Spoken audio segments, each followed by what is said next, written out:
Bonjour tout le monde, j'espère que vous allez bien. Donc aujourd'hui, on va voir un peu l'évolution du portefeuille copy trading sur eToro. Donc ça fait très longtemps que je n'ai pas fait de vidéo sur ce portefeuille, tout simplement parce que je l'avais un peu laissé à l'abandon.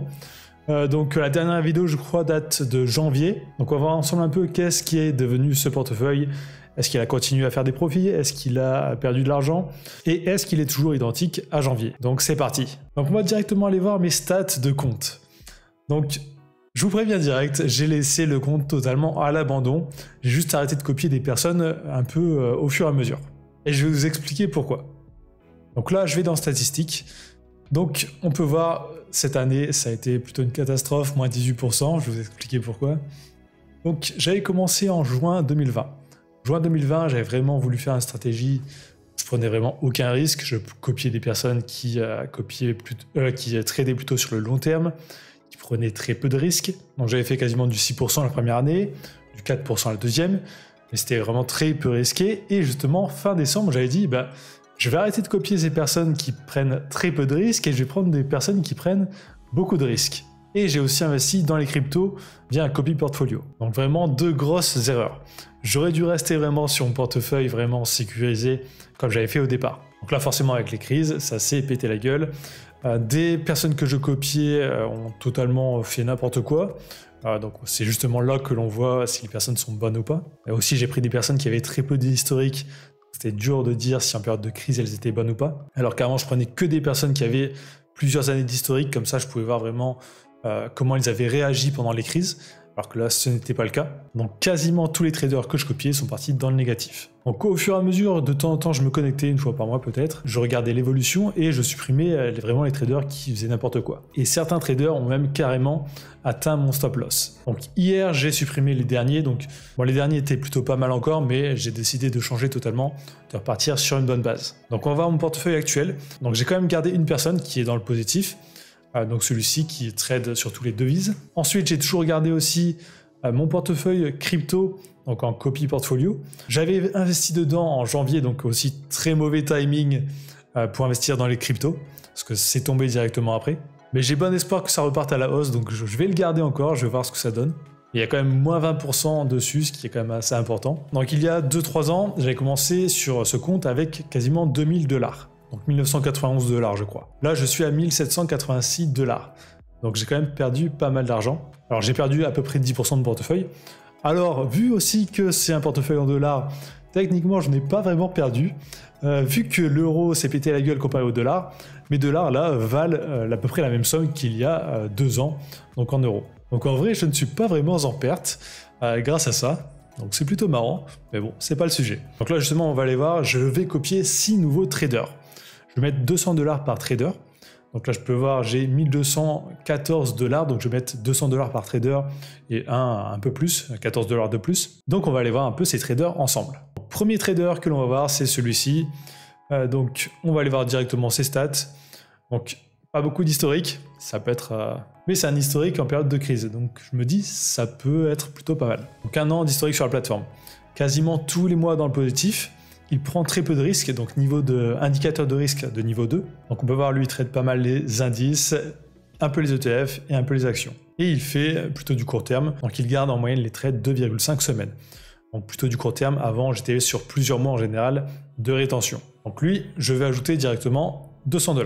Donc une dernière chose aussi à vérifier avant d'investir dessus, j'allais oublier, c'est le montant en pourcentage des positions ouverte. Donc là, 0,84, c'est bon. Si ça serait en dessous de 0,50% de montant investi, ça n'irait pas avec 200 $. Il aurait fallu que je mette plus d'argent. Là, ce n'est pas le cas, donc je peux le copier avec 200 $. Donc je ne vais pas copier les trades ouverts, je vais copier juste le suivant, vu qu'il fait du court terme, ça va très vite arriver. Je vais mettre aussi un stop loss, donc là, stop loss, je vais le mettre à 15%. Vu sa méthode de trading, 15%, si vraiment il fait ça, c'est qu'il a eu vraiment un gros problème. Donc là, investir. Ensuite, deuxième personne que je vais ajouter, c'est celui-ci, Marcel Balaz-Guédé. Donc, à peu près 2 ans d'expérience sur eToro. Quasiment tous les mois dans le positif. Cette année, il a plutôt bien réussi.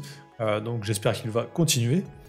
Indicateur de risque 3. Lui, il trade un peu sur tout, devises, actions, ETF, crypto. 1 semaine et demie de rétention de position, 2 trades par semaine, donc aussi à peu près du court terme. On va aller dans portefeuille pour voir. Donc là, par exemple, il a que un ETF. Donc lui, il est largement au-dessus des 0,5% du portefeuille. Donc, copier. J'édite le pourcentage. Donc lui, je vais mettre 20%, vu qu'il prend légèrement plus de risques. Donc il faut qu'il ait un peu plus de marge. Je ne copie pas les trades ouverts et investir. Ensuite, troisième personne, c'est Jane Jansen.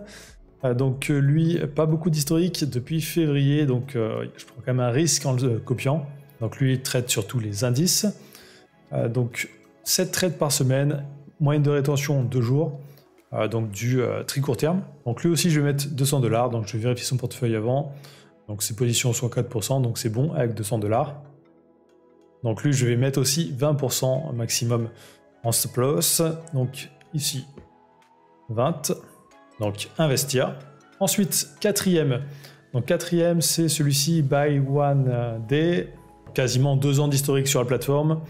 Dans le positif cette année. Indicateur de risque 3. Donc là, j'aime bien prendre des personnes avec des indicateurs de risque assez faibles. Pas mal sur les devises.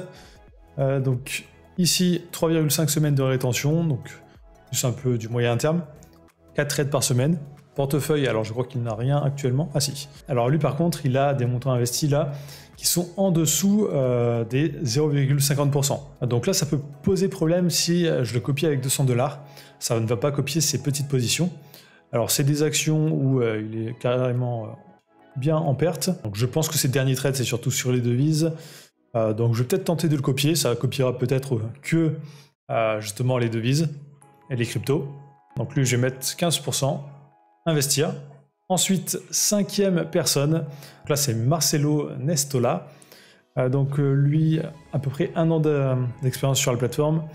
Mais par contre, il a été vraiment tous les mois dans le positif. Donc c'est du vert.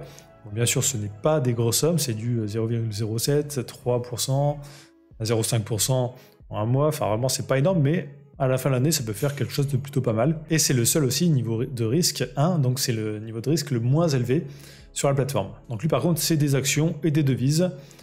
Donc moyenne de rétention 3 jours, 3 trades par semaine. Donc là copier, je ne copie pas les trades ouverts, je vais mettre 10% maximum et investir. Ensuite il me reste une personne à copier. Donc cette personne, je vais prendre celui-ci, donc Miroslav Surkala. Donc là que du vert depuis le départ sur la plateforme. Bon il est là que depuis 1 an, mais tout est vert. Comme le profil précédent, assez peu de risques, donc 2 indicateurs de risque. Lui, il fait que des devises. Donc en ce moment, ça me plaît plutôt pas mal les devises. En période de crise où c'est incertain, c'est plutôt pas mal. Donc moyenne de rétention 9 heures, donc lui il fait vraiment du court terme. Trade par semaine 11. On va aller voir son portefeuille. Alors son portefeuille, lui pour l'instant il n'a rien, vu qu'il les garde vraiment pas longtemps ses positions, donc je ne peux pas les voir.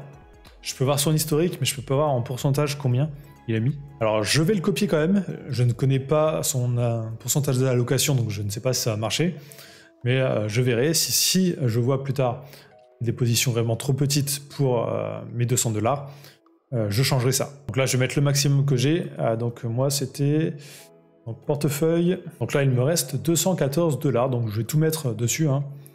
Donc là 214, je mets un stop loss donc à 10%. Et je fais investir. Donc là c'est bon, j'ai copié 6 nouveaux traders.